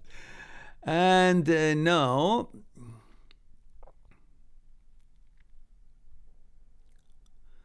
Erica says, I love the pebble analogy. It's perfect. We make that pebble special. The pebble wasn't special on its own. Thank you, Erica. Yeah, that pebble video was one of my first ones, and it turned out to be a hit. It has had more views than any other videos, but of course I was at my least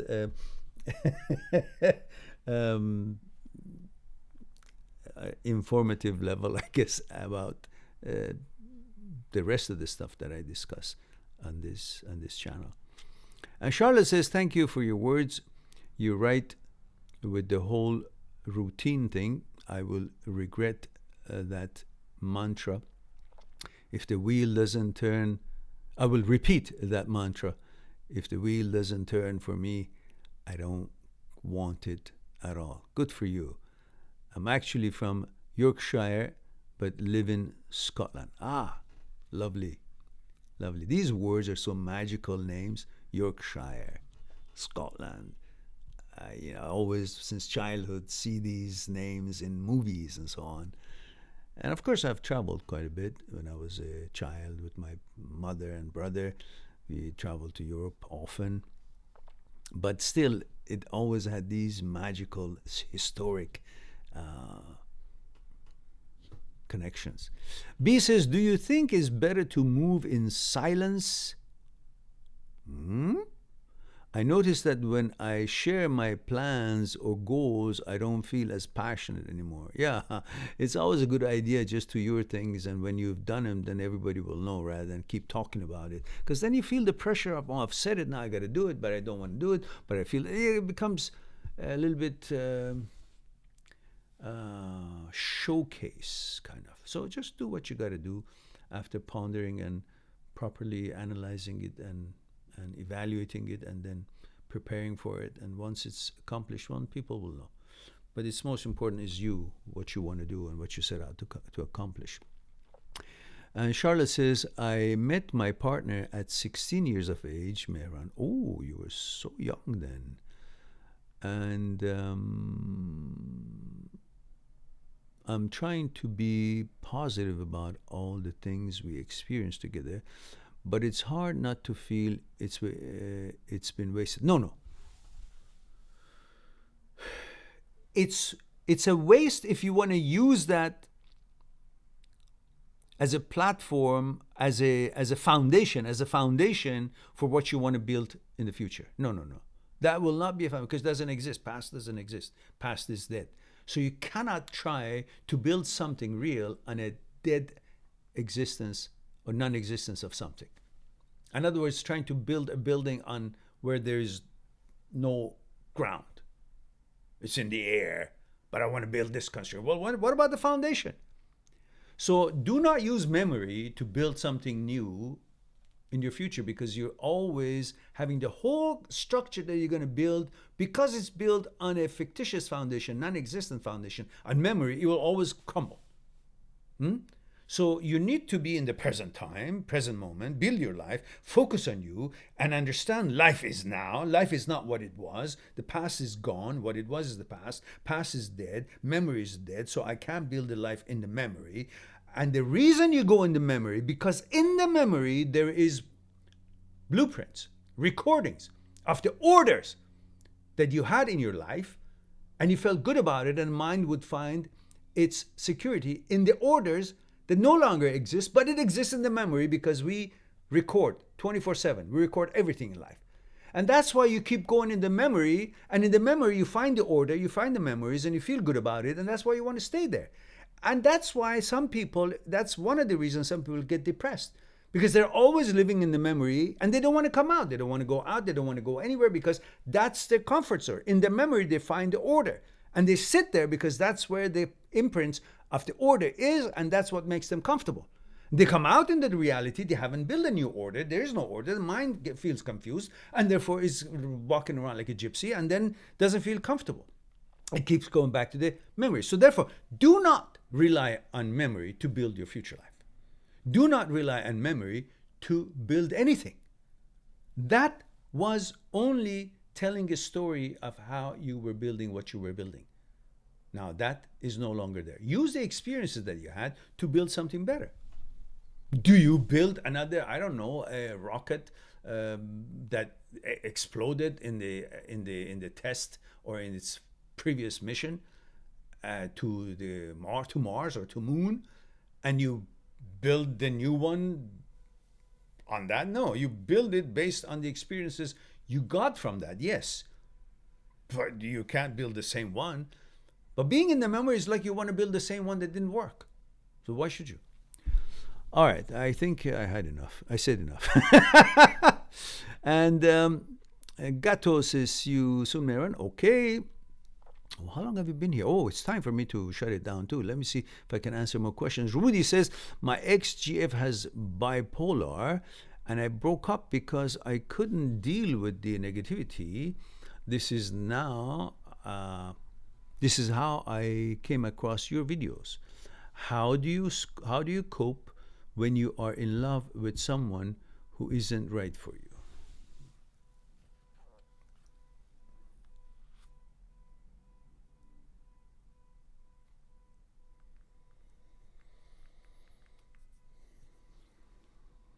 You know, I think we got to go back to the definition of love. When you say when you're in love with someone who isn't right for you, let's find out what is love. What do you call love? Do you love that person? Or do you love what that person does for you? I mean, we use the word love in everything. I love spaghetti. I love this tea. I love that sport. I love to watch that movie. I love her. I love this apple. This love is, I mean, nothing. But what is love? Huh? Do you love the person? Or do you love what that person does for you? If you love that person, you got to know that person, right? Do you know that person? What her fears are, what her consciousness is, what her conditioning in the consciousness is, what her desires are, what her ego is, and all that. And knowing that, then you can see if that is a right person for you to love or not. But if you love that person because that person needs you, or you feel empowered by her lack of certain stabilities or qualities, or you feel sorry for that person, or you're used to that person, or you knew that person before she had this challenge and now you feel responsible to. These are all different reasons. You got to find out why you love that person. Is it because you feel you got to love that person because you have this belief that there is a deity or God that you have created for yourself, or whatever it is that you believe in, is watching you and judging you, so therefore you must live up to that expectation, so therefore you are pressured to love in order to prove that you're a good person in the eyes of the watcher? What is it that you love about that person? These are really heavy questions that you need to consider before you ask that question, because there's no one simple answer to that. And of course, this is not the place to have that discussion. It's a very deep-rooted discussion, and I think we don't have that kind of a time and interaction to complete that conversation. Nick says, thank you for sharing your origin story on how your channel came about. Matua. Great things always start from humble beginnings. Yeah. Thank you, Nick. Jeffrey says, groovy. Thank you, Mehran. Yes, Austin Power. Groovy. And Erica says, lol, your funny Corona date. Yeah, I know. That's your cue, by the way, to just use that excuses. Oh, darling, you know, I'm so focused on your health and well-being, so I feel this is not a very good idea to go to crowded places. And so why don't we go just in a quiet dinner I will cook for you at my place? And perhaps that would be, she would buy that. Who knows? You can try it. And you say, you know, the ulterior motive just because I want to, you know, keep you safe. And Sadaf Hassan says, I met my partner at 17. We are almost 30 now. And breaking up. We grew up together. I cannot imagine anything without him. Then how can he can? Think about it. Think about it.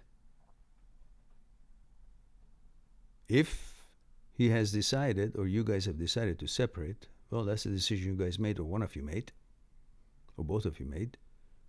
But whatever it is, if neither one of you could, then you wouldn't be separated. If one of you can, then why can't you? Why? Because you want to in the eyes of that observer that you have created, that is someone out there, outside of you, is judging you, which is your own thoughts you have created to judge you. But in that eye that is so important, that is judging every move you make, you want to be the loyal one, the one that is faithful, so you can experience and kudos, you feel good about yourself by your own thoughts, outside of you, looking down. Simple answer is that if he can do it, you can do it. Nobody is God. You guys were together for 13 years, and suddenly one of you, both of you, for whatever reason, wants to go out on a different tangent. Okay, go. It's not easy, I understand. We're all human beings. You have feelings, I understand that. But the idea that stopping your movement and dealing with this by just one word, that I can't imagine anything without him. Why? Why? Is he the creator of this world and you? And this whole thing that has got amazing opportunities in its belly to offer everyone. And suddenly, I can't imagine why? You put yourself down as a powerless woman, then you will always be stomped on. I want you to rise. Rise. Darth Vader in Star Wars.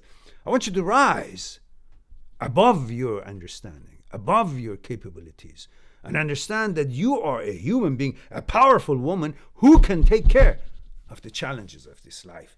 And no one can keep you down. Regardless, it's 13 years, 20 years, whatever. You decide to separate. He decided to leave you, whatever it is. Okay. I appreciate that. It's hard, but I'm a human being. I'm going to build another. There is no sin in moving on. That is what our genes have been prepared for. Survival. Move on. Bring happiness to your life. Don't sit there and cry. Exercise your powers. What's naturally is yours. Call upon them, and the power is yours. You can do it. Not a problem. And Glover Snow says, hello, hope everyone is doing well. And okay. And Shaki Guerra says, how do I stop being infatuated with someone I have just met twice? Well, I have a video on that. Just say how to stop liking someone you just met. Let me see if I can find that.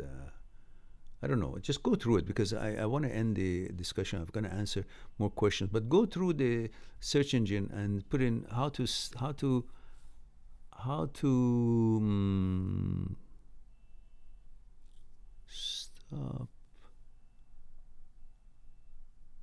someone you just put part of it. You just met. Put in you just met or just met. Just met. It may actually bring that title up.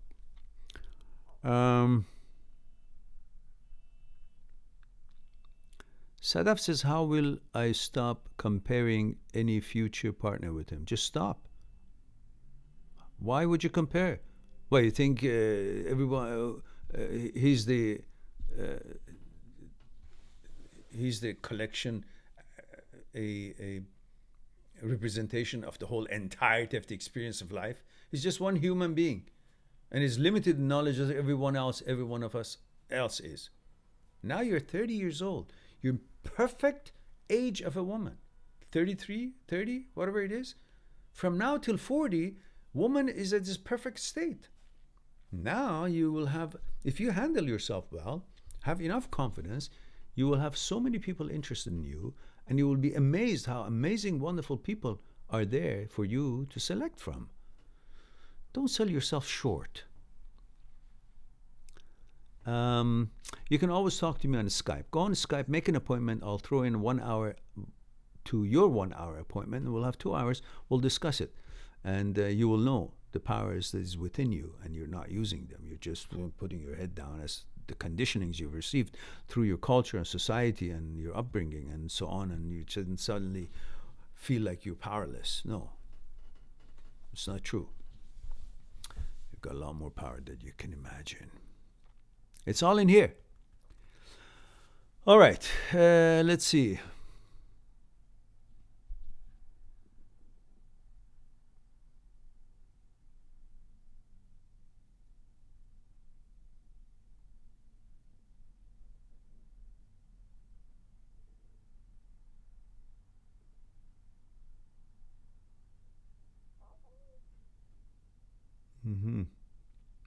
Shaki says,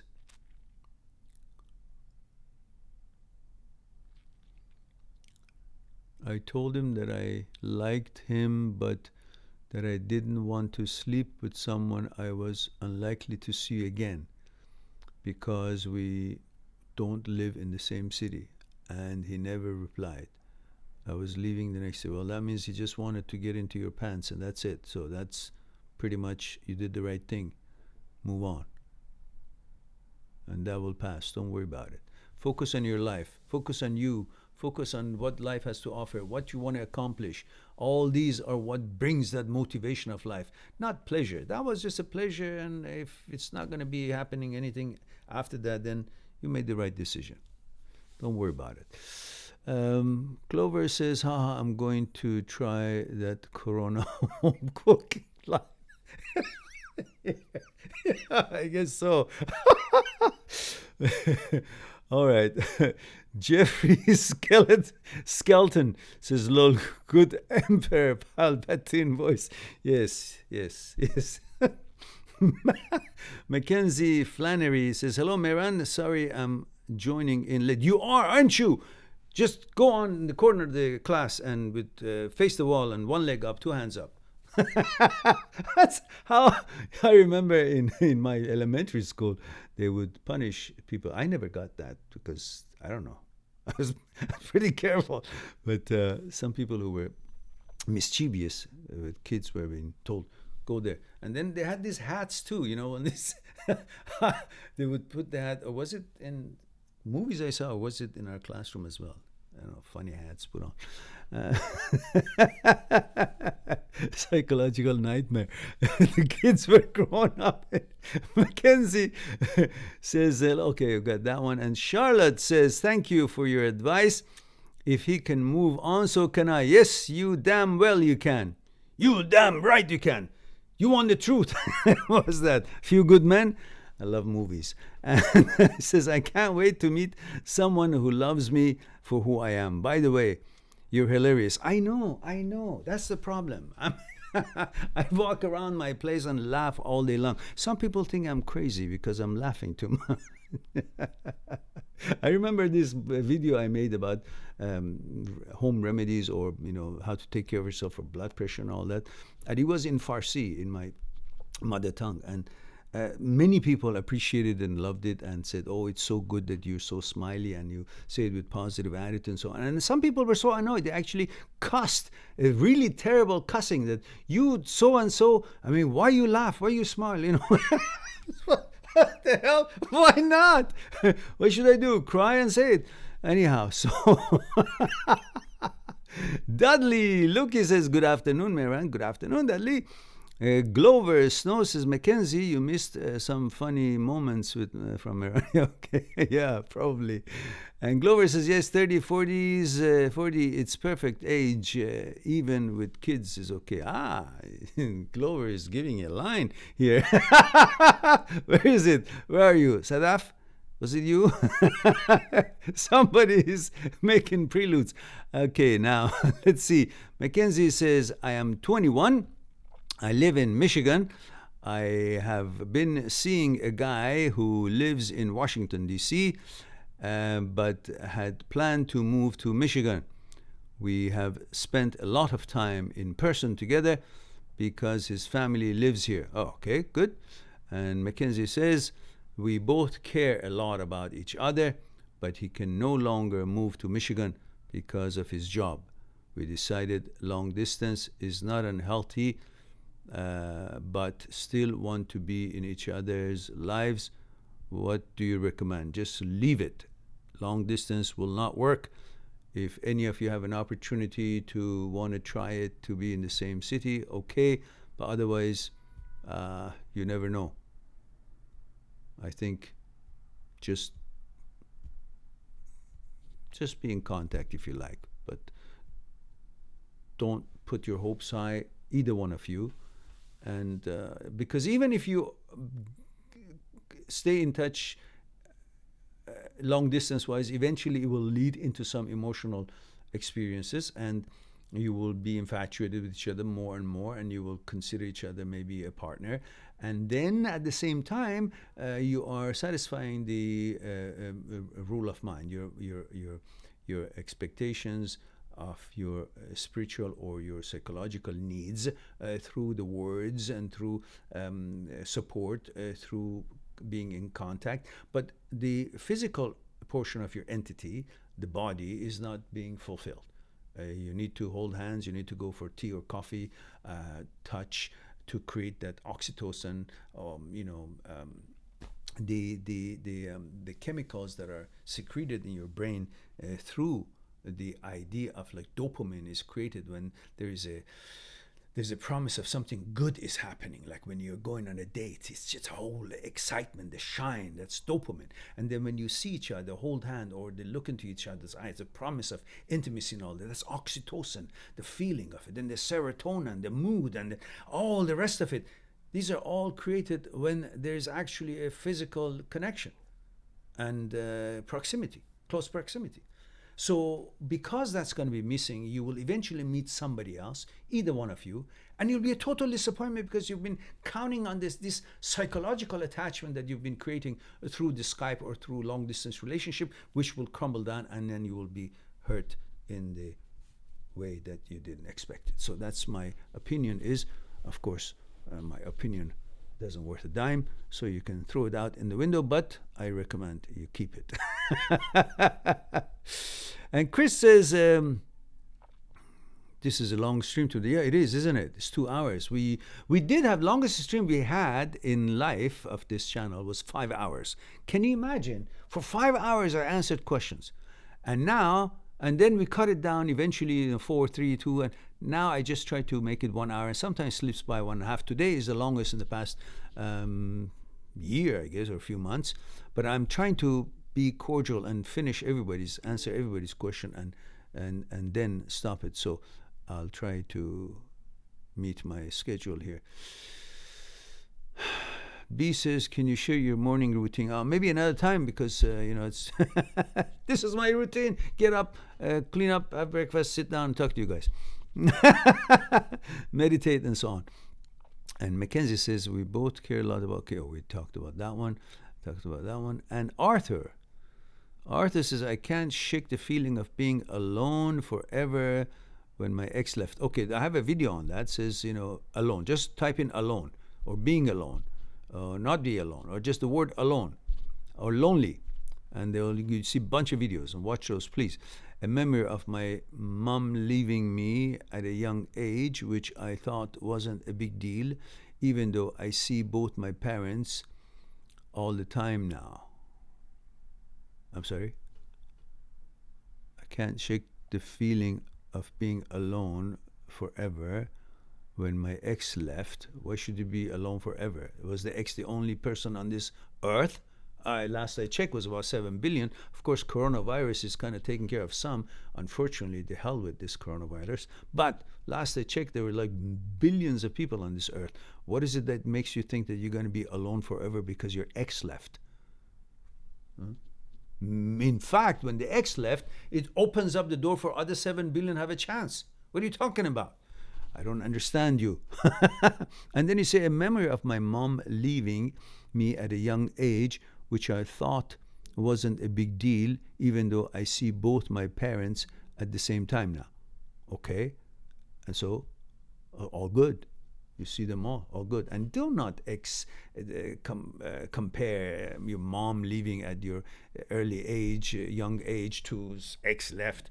Ex is not your mom. Your mom is much more valuable than the ex who is an ex.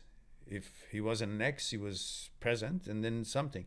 But it's an ex, non-existent. Hell with it. Move on.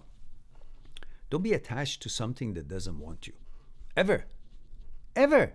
Do you get attached when you go to a clothing store that doesn't fit you? It's not your size? You say, no, it's not your size, but I love it because it's not my size. I really want it. I really want something that is not my size. It's the same thing in relationship. The guy or the girl says, I don't want you. I don't want to be with you. So the hell with you. You're not my size and I don't want you. You don't want me. I don't want you. You're not compatible with me. I don't want you. Simple. Why is it that you have to be? Because there's a lot more in it that you haven't sorted out in your psyche. And that's not, we don't have enough time to go into it. That's why we have about 12,000 videos on this channel, which you can always sort it out. Go on search engine and put in what you're feeling, and there's going to be bound to be a bunch of videos on that topic. Or you can come to live talks and ask your questions if you have time. Right now we don't have any more.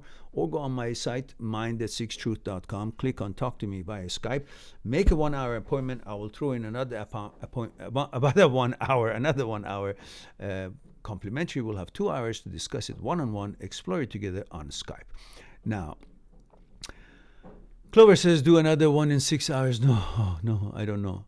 At night times, I don't usually try anymore. I like to, but sometimes, I guess it's late at night. It's 11, and and I talk loud sometimes because I've got, I don't know, excitement, energy, and want to deliver. And it might not be so convenient for maybe other people in the vicinity of this apartment. The walls may be too thin. And good afternoon, Mehran. Whisper says, a long time no see. Yes, and it's about to be continued because I'm about to go offline now. And Glover says, like and subscribe, guys. Mehran is a fun guy. Well, yeah, I'm not a fungus, though. I'm a fun guy. And Sadaf says, thank you for replying. You should do live stream more often. I do, Sadaf. I have it on Friday noon, Vancouver time, Saturday noon, Vancouver time, and most Sunday noons, Vancouver time. And often Friday nights about 11 p.m., 12 p.m. because I can hit the Australia time and the New Zealand, Hong Kong, and Singapore and Philippines and so on, and Middle East, India and Iran and so on. And then Saturday night I do the same. But again, these days I'm a little bit limited in that because I don't want to have a live stream unless I talk quiet like this. Can you guys hear me if I talk like this? Can you guys hear me if I talk like this? Maybe if that works, maybe then I will try at nights.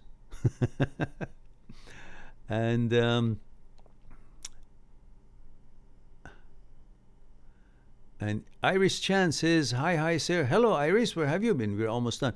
Says, my friend Virgil told me, come here. What's going on here? Well, he told you when he come here, but he didn't tell you come at the end of the show. Usually, tell me where you're tuning in from, Iris. And what is your age and where you're tuning in which country, so the time difference. We're usually up and running at 12 noon Vancouver time. And Chris writes, says, I loved everything about my ex. Maybe it's a fantasy, but no one ever loved me as the way I thought she did. So you loved her because she loved you, not because she was really compatible with you, because you have that need to be loved, to feel good about yourself, and she was giving you that. And that is what sometimes some people do in order to control you, get you, so you will do everything they want because they are now treating you so lovely, and they can have that leverage when they want to leave you or they want something. You don't want to lose them. You will comply. And then when they change their mind and they have tried that game and you're really into them, then you get hurt because they've been treating you so well. And sometimes some people, when they plan on leaving you next month or a few weeks from now, they become so sweet and nice to leave that taste, to create that kind of a pain, because they're rather psychotic. So I don't know if that qualifies or not, but hey, And he says, why do we get a feeling of depression? Yeah, because obviously everybody likes pleasure, and that was making you feel good because you didn't spend enough time to make something out of yourself, make yourself feel proud of yourself because of your accomplishments and the goals that you have in life and the things that you want to create and build in this life. Yet you left it on for her to make you feel good, getting all that attention that without really doing anything, you were getting all kudos and all appreciations and reciprocations and appreciations, and so you were feeling wonderful. So you were depending on her to make you feel good rather than you making yourself feel good by your own actions and the way you negotiate daily life. And that was a mistake. All right? I think that's how much time we have to discuss on this one. Maybe next time more, or you can make an appointment with me and we'll discuss it further. And we have Arthur says, I think that's where my separation anxiety comes from deep down. I will book a coaching session with you. Look forward to that, Arthur.